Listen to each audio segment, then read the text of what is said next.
So ngayon po pupunta po tayo sa Minecraft server na Zigzag server at saka po maglalagin po tayo.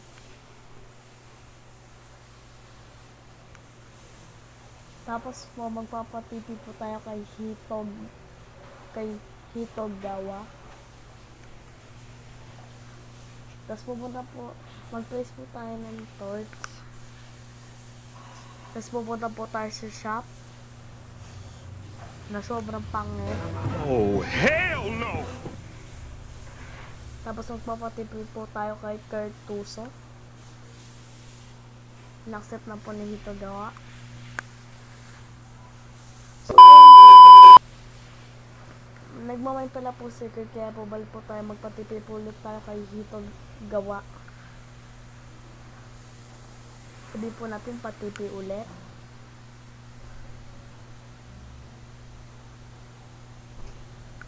Tapos may po siya nagbigay po ng enchanted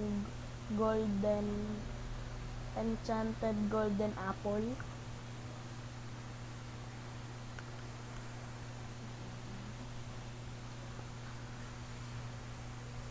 Nagtapon lang po tayo ng basura. At saka kinlik lang po natin yung bell na parang wala.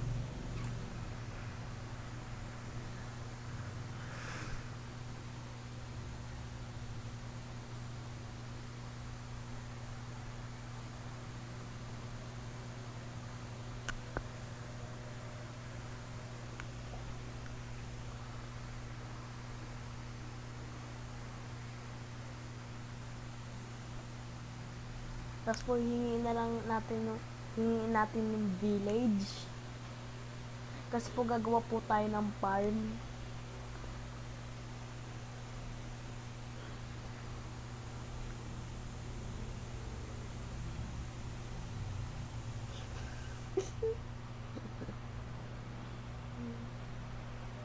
Ayan po, hinapos po natin yung iron golem kaya po hinahabol tayo. Wala po para po hindi mahabol ang iron golem.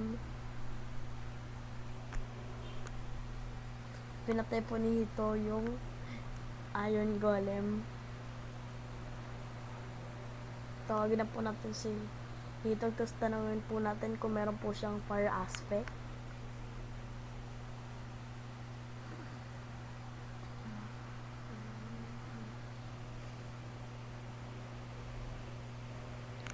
Bibili po tayo kay Machine ng fire aspect.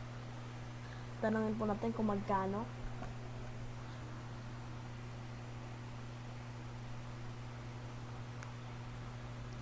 Hintay lang po natin siya mag-jack. 3 dice lang po. So bibili po tayo. Sobrang mura lang po. 3 dice only.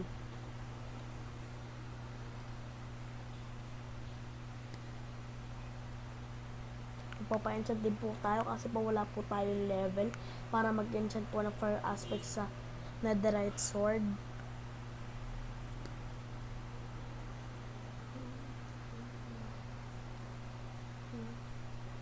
Pusa lang po natin yung chest kung may makakita po tayong panggawa ng farm. Wala po.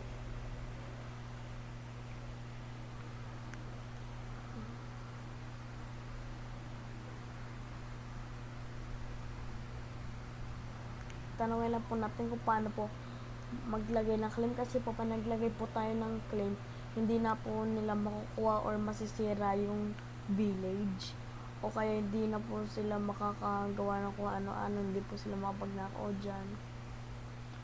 Lagay lang po tayo ng set home para po kung sakali gusto po natin na pumunta na lang po tayo. Accept po natin yung TP ni Mashi para po makabili ng fire aspect. Bayaran na po natin siya ng 3 dias kasi po ba sabi niya po ma-scam ko po siya.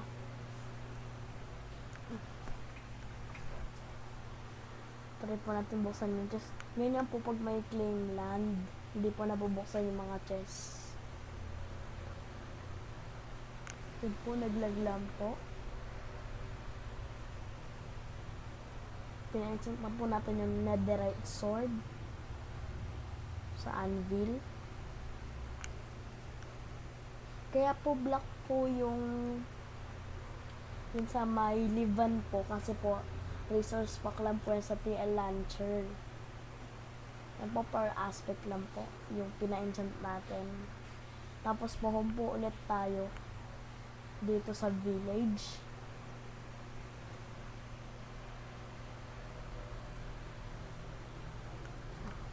Tapos tinan po natin kung ano ginagawa ni Hitog. Tapos tawagin po natin si Hitog.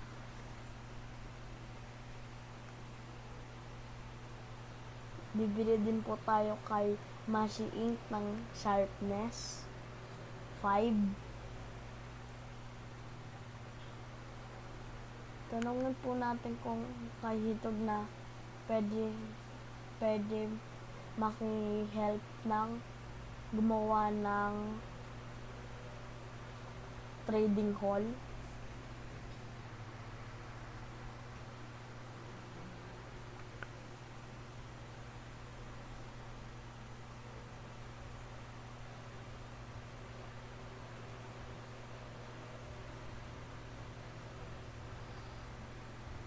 And po, bumalik lang po ulit tayo.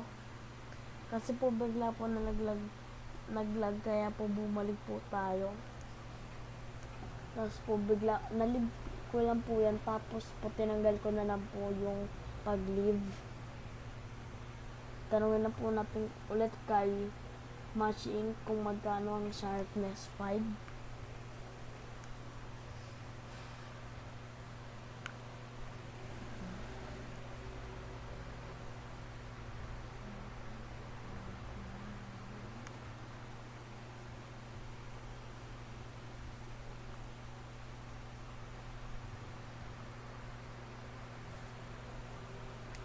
Kunin lang po natin yung Kabul Deep Sleep ni Hitog.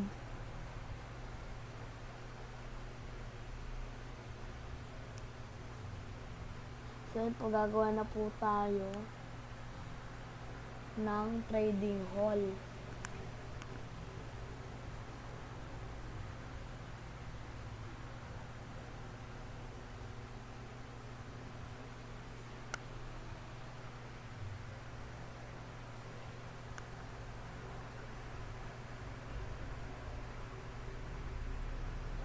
Gagawa lang po tayo ng trading hall para po makapag-trade lang po tayo ng mga villager at saka po makapag-enchant and makakuha din po tayo ng mga fire aspect, sharpness, mga pang-enchant sa sword.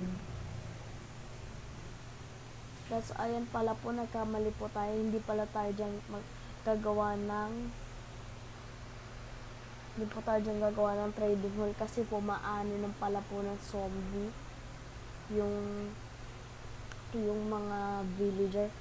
Magiging zombie lang din po yung villager, kaya po tatanggalin lang po natin yan. So ayan po, nagkamali po ako ng paglagay niya kasi po nakalimutan ko po na anin po na zombie, kaya po tatanggalin po natin yan. Pumunta po muna tayo sa may bahay ng Katim po. Tapos po bumalik na po tayo sa may village, sa may panggawa ng trading hall sa may village. Kailangan po talaga para po makagawa ng trading hall, kailangan po ng village kasi po pag wala po mga villager, hindi po kayo makakapag-trade.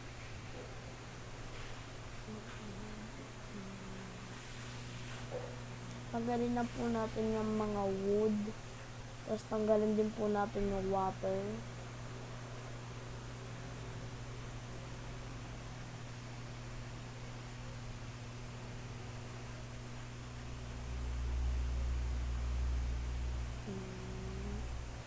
Tanggalin lang po natin yung mga wood kasi po naano lang po ng water.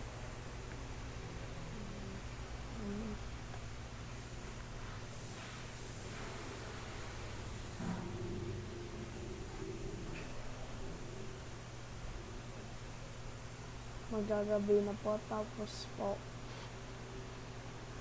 po may mga phantom na. Ganun po natin kung pwede po ilagay na sa may baba yung trading hall kasi po baka Baka po maano ng zombie. Try na po natin ulit yung trading hall.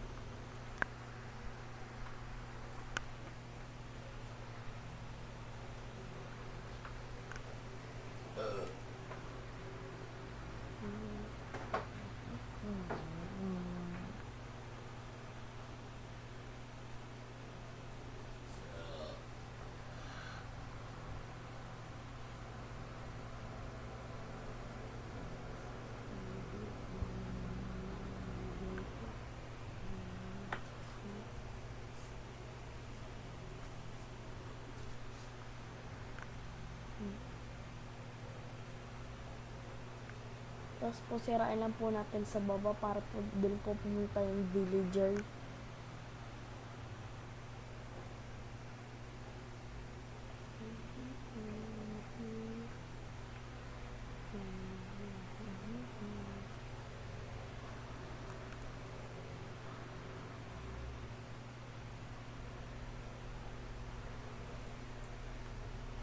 Sirain lang po natin sa may underground trading hall.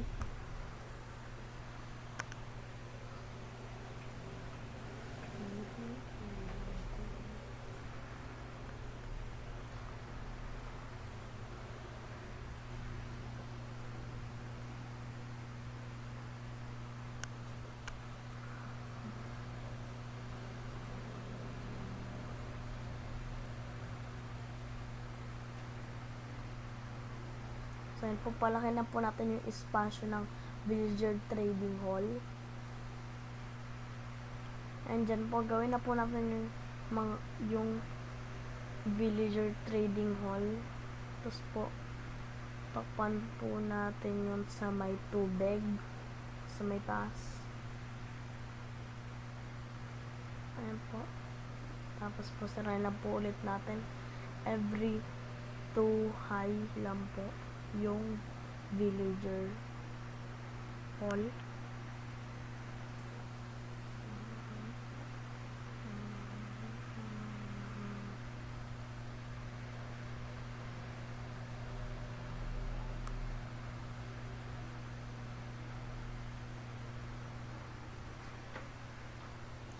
Palagay na po ulit natin yung villager trading hall.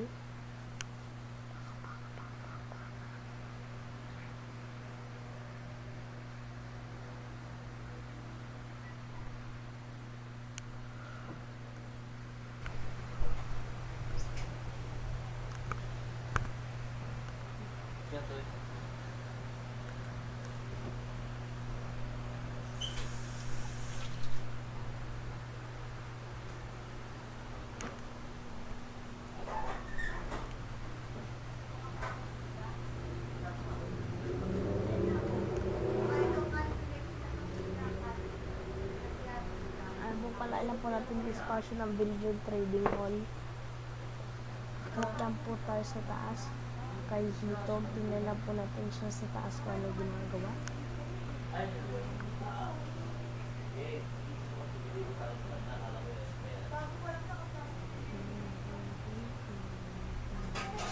Ayan po. Inaano po pala sabot yung villager. Focus mo. Mamaya na. Mamaya na.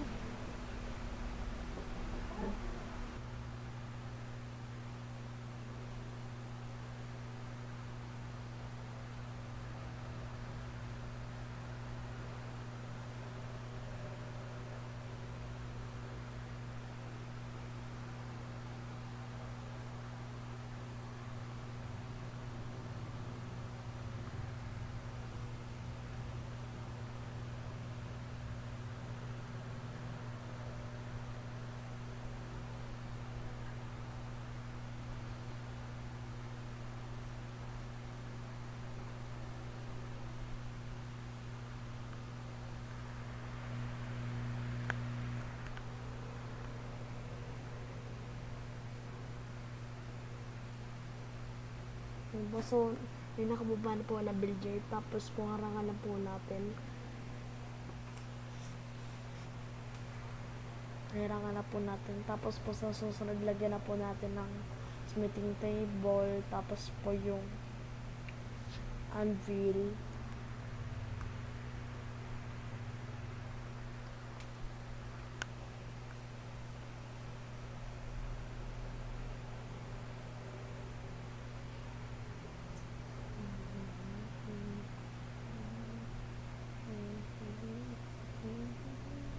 Balik lang po tayo sa home ng ka-team po natin. Kuha lang po tayo ng smithing table na 2. Tapos balik lang po tayo sa Blizzard Trading Hall.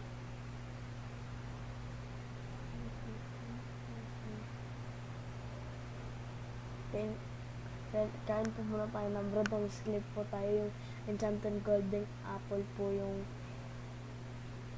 na munti ka na po mait yung enchanted golden apple.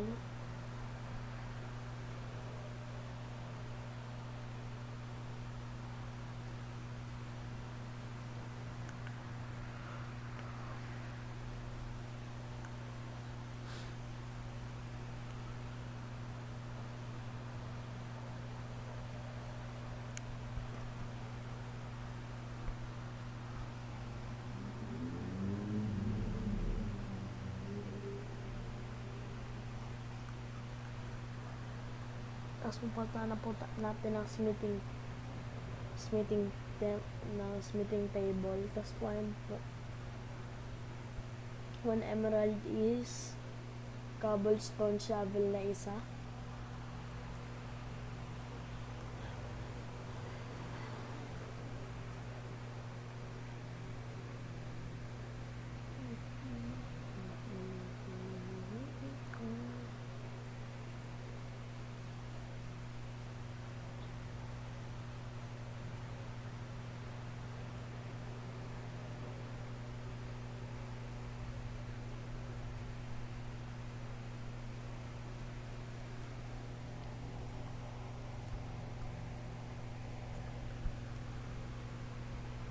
Tanggalin na po natin yung tubig. Tapos po,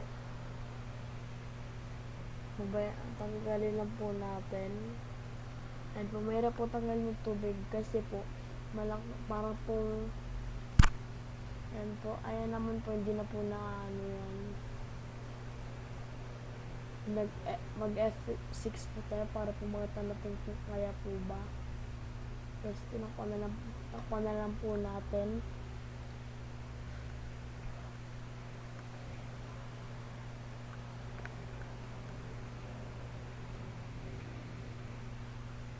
Tuan po natin, tapos po lagyan na lang po natin yun, tapos po lagyan na po natin ng wall.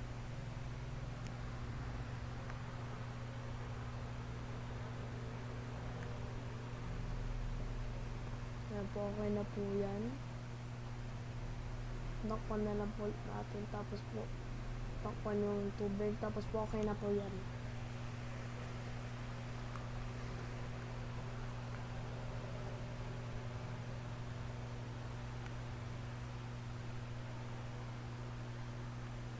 Tapos bubuksan lang po natin sa may taas. Tapos po sinaraduan po ni Hitog.